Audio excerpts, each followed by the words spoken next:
Dans cette vidéo, découvrez pourquoi les fissures structurelles graves apparaissent sur votre maison. Fissures aux angles de fenêtres, fissures dans le sous-sol, dallage fissuré et présence de végétation trop près de la maison. Notre client sinistré s'interroge sur la cause des fissures et les solutions pour réparer.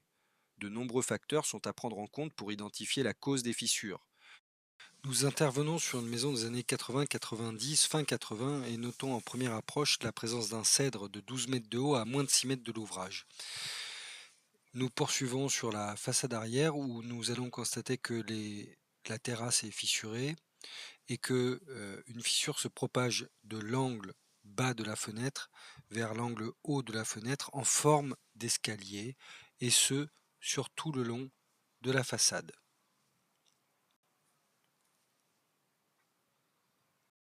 Nous notons ici les multiples fissurations de la terrasse ainsi que la dégradation importante du joint périphérique.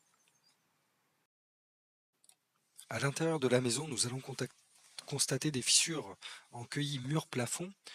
Cela signifie que le sol s'enfonce.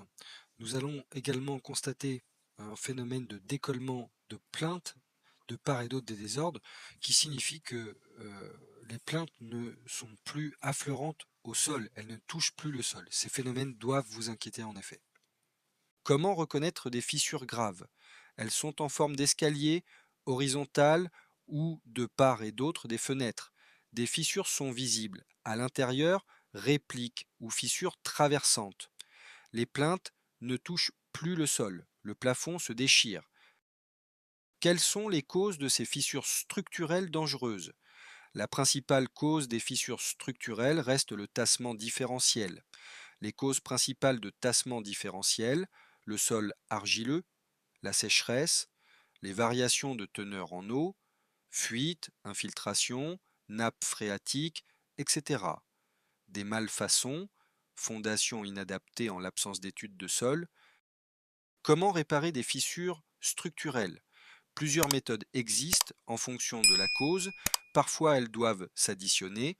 Injection de résine expansive pour renforcer le sol d'assise, micro-pieux et longrines de rigidification, drainage périphérique déporté avec trottoir, chaînages horizontaux et verticaux, renforcement de plancher.